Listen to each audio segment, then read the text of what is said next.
दोस्तों, एक व्यक्ति होता है जिसकी उम्र 35 वर्ष होता है और वो आधी रात को दिहाड़ी मजदूरी कर कर आता है और वो शराब पीकर अपने घर लौट कर आता है। और जब वो अपने कमरे में बिस्तर पर सोने के लिए जाता है, तब वो उस बिस्तर पर सो जाता है और उसे ये नहीं पता होता है कि आज उसके बिस्तर पर उसकी पत्नी नहीं बल्कि उसकी सास सो रही है। और उसके बाद जब वो आधी रात के वक़्त उसकी नींद खुलती है और नशे की हालत में होता है, तो वो अपनी सास के साथ ही अपनी पत्नी समझकर उसके साथ शारीरिक संबंध बनाने लगता है।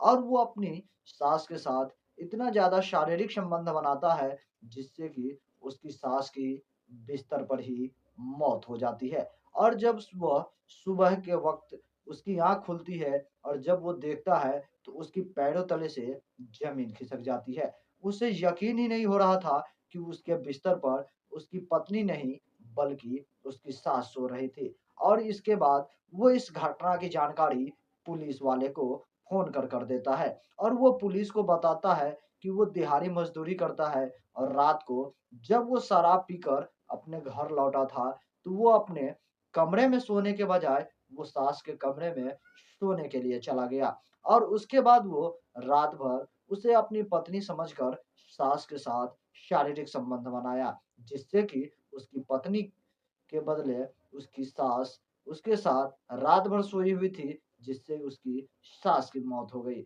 अब आश्चर्य और हैरानी की बात थी कि आखिर एक दामाद अपने ही सास के साथ इस तरह की घटना को कैसे अंजाम दे सकता था। और जब इस मामले में पुलिस छानबीन करते हैं और उसके बाद जो सच्चाई सामने आती है, वो और भी भयावह होती है। किसी को भी यकीन कर पाना बहुत ही मुश्किल हो रहा था कि आखिर ये कैसे हो सकता है। तो चलिए आज की इस पूरी कहानी को विस्तार से समझते हैं कि आखिर उसकी सास की मौत हुई कैसे थी और इसके पीछे आखिर क्या कारण था। तो वीडियो के अंत तक बने रहिएगा। अगर आपको हमारी ये वीडियो पसंद आती है, तो वीडियो को एक लाइक कर दीजिएगा और चैनल को भी सब्सक्राइब ज़रूर कर लीजिएगा। चलिए इस कहानी की शुरुआत करते हैं। नमस्कार दोस्तों, मेरा नाम है सुशील पंडित और आज की यह घटना तेलंगाना राज्य के कुरुनूल जिला का है। उसी के अंतर्गत कुंती एक थाना क्षेत्र होता है, उसी थाना क्षेत्र की यह घटना है, जहाँ पर एक व्यक्ति रहता है, जिस व्यक्ति का नाम विष्णु होता है और उसकी उम्र की बात की जाए तो 35 वर्ष होता है। और वो व्यक्ति सुबह 7 बजे अचानक से जगता है और वो तो अपना फ़ोन लेकर सबसे पहले पुलिस को फ़ोन कॉल करता है। और यह जो सारी घटना थी, वो 8 फरवरी 2026 की थी। पुलिस में थाने में फ़ोन की घंटी बजती है, वहाँ से पुलिस वाले फ़ोन रिसीव करते हैं, तब वो व्यक्ति बताता है कि साहब आप जल्दी से मेरे घर पे आ जाइए, यहाँ पर मेरी सास की मौत हो गई है। जैसे ही पुलिस वाला ये बात सुनता है, वो फ़ौरन ही उससे वो सारा डिटेल लेता है, उसके घर का एड्रेस लेता है और पुलिस वाले वहाँ से तुरंत ही उस व्यक्ति के घर के लिए रवाना हो जाता है। और कुछ ही देर के बाद पुलिस वाला उस व्यक्ति विष्णु के घर पर पहुंच जाता है और वहां पर सारे मामलों का जायजा लेने के लिए पुलिस वाले तैयार हो जाते हैं। लेकिन जैसे ही पुलिस की गाड़ियां वहां पर आती है, गांव वाले और अगल-बगल के लोग भी हैरान हो जाते हैं कि आखिर ऐसा क्या कर दिया विष्णु ने, जिसके वजह से पूरे गांव के लोग वहां पर जमा हो जाते हैं कि पुलिस वाले क्यों आए हैं? आखिर कारण क्या है? तब वो विष्णु पुलिस वाले को अपने घर के अंदर ले जाते हैं और वो बताते हैं कि साहब मैं रात में शराब पीकर दिहाड़ी मज़दूरी कर अपने घर लौटा था और मैं गहरी नींद में जाकर सो गया था अपने बिस्तर पर। लेकिन मुझे ये नहीं पता था कि मैं जहाँ सो रहा हूँ, वो मेरी बिस्तर नहीं बल्कि मेरी सास की बिस्तर थी और मैं उसी बिस्तर पर सो गया था। और जब मेरी रात के लगभग 1 से 2 बजे के अंदर थोड़ी-सी नसी टूटी, तो मैं उस नशे की हालत में अपनी सास को अपनी पत्नी समझकर उसके साथ संबंध बनाने लगा और लगातार संबंध बनाता रहा, जिसके वजह से मेरी सास की मौत हो गई है। जब यह बात पुलिस वाला सुनता है, तब पुलिस वाला भी दंग रह जाता है। जब वो उस कमरे के अंदर पहुँचता है, तो वहाँ पर देखता है कि वो जो सास थी उसकी, उसकी नाम दीप्ति होती है और उसकी उम्र की बात की जाए तो 70 साल का उस महिला की उम्र हो रही होती है। हैरानी की बात थी कि एक 25 साल का व्यक्ति आखिर 70 साल की महिला के साथ इस तरीके से कैसे कर सकता था? पुलिस को एक पल के लिए बिल्कुल ऐसा ही लगता है कि हो सकता है कि नशे की हालत में उसने अपनी सास के साथ इस तरह की घटना को अंजाम दे दिया हो। लेकिन जब पुलिस वाले उसकी बॉडी को पोस्टमार्टम के लिए भेजते हैं और जब पोस्टमार्टम रिपोर्ट आती है, तो वो पुलिस वाले भी हैरान हो जाते हैं। उन्हें भी अचंभित होता है कि आखिर वो जो कह रहा था, वो वाक़ई में हकीकत नहीं था। और इस मामले में जब उसकी पत्नी को पता चलता है, तो उसकी पत्नी भी हैरान हो जाती है और वो फ़ौरन ही पुलिस वाले को बताती है कि नहीं साहब, मेरे पति ने ये अनजाने में कुछ भी नहीं किया है, बल्कि यह सब कुछ जानबूझकर किया है, क्योंकि मेरे पति की गंदी नज़र मेरी माँ के ऊपर थी। जब वो महिला कहती है, तो पुलिस वाले और भी अचंभित होते हैं कि आखिर एक 35 साल का व्यक्ति आखिर 70 साल की बूढ़ी महिला के ऊपर गंदी नज़र क्यों रखेगा? और वो ऐसा 70 साल की बूढ़ी महिला के साथ क्यों करेगा, जब उसकी खूबसूरत और हसीन पत्नी उसके साथ में हो।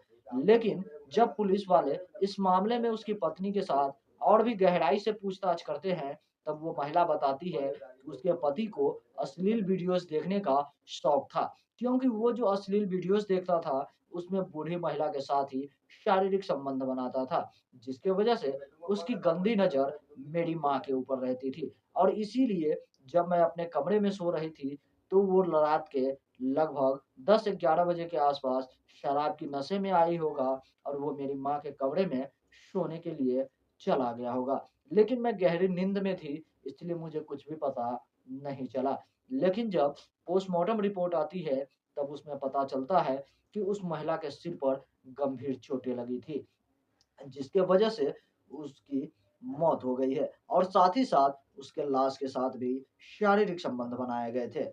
जब पुलिस वाले यह बात और इस पोस्टमार्टम रिपोर्ट को देखते हैं, तब वो उस विष्णु को अपने हिरासत में लेते हैं और उससे कड़ी सख्ती से पूछताछ की जाती है। तब वो व्यक्ति सारी कहानी को खोल कर रख देता है और वो बताता है कि जी हाँ साहब, मैं शराब पीकर आया था और मैं अश्लील वीडियो देखा करता था और उस वीडियो को देखने के बाद मेरे अंदर एक हवस जाग जाती है, जिसे मैं बुझाना चाहता था। लेकिन मुझे ये नहीं पता था कि मैं अपनी पत्नी के पास जाऊँ या अपनी सास के पास जाऊँ। इसीलिए मैं शराब की नशे में अपनी सास के ही कमरे में सोने के लिए चला गया और उसी के बगल में लेट गया और उसी सास के साथ मैं ज़बरदस्ती शारीरिक संबंध बनाने लगा। लेकिन मेरी सास किसी तरीके से मुझे हटाने की भरपूर कोशिश कर रही थी। लेकिन मैंने उसका गला दबा दिया और उसके ऊपर जो है धक्का दे दिया, जिसकी वज़ह से उसको दीवार में चोट लगी और वो बेहोश हो गई। लेकिन इसके बावजूद भी मैं उसके साथ शारीरिक संबंध बनाता रहा। लगातार कई घंटों तक मैंने अपनी सास के साथ संबंध बनाता रहा, जिसकी वज़ह से जब मेरी नींद सुबह में खुली, तब मैंने देखा कि मेरी सास की मौत हो चुकी थी और इसीलिए मैंने एक झूठी कहानी रच दी ताकि कोई मुझ पर शक ना कर सके और मुझे पुलिस वाले ना पकड़ सके। इसलिए मैंने खुद ही पुलिस वाले को बुला लिया और खुद को सरेंडर करने का सोचा। लेकिन आश्चर्य और हैरानी की बात थी कि आजकल भी ऐसे-ऐसे लोग हैं जो सभी रिश्ते और मर्यादा को भी चकनाचूर कर देते हैं। बाकी दोस्तों, इस तरह की अजीबो-गरीब घटना और इस कहानी को सुनने के बाद आप लोगों को क्या लगता है, हमें कमेंट करके ज़रूर बताइएगा। क्या इस व्यक्ति ने जो अपनी 70 साल की सास के साथ किया, क्या ये सही था? या इस व्यक्ति को कौन-सी सज़ा मिलनी चाहिए? आप लोग हमें कमेंट करके ज़रूर बताइएगा। बाकी दोस्तों, इस वीडियो से मैं विदा लूँगा और फिर मैं मिलूँगा आपसे अगला एक नई एपिसोड में, एक नई कहानी के साथ। तब तक के लिए जय हिंद, जय भारत, सतर्क रहिए, सावधान रहिए।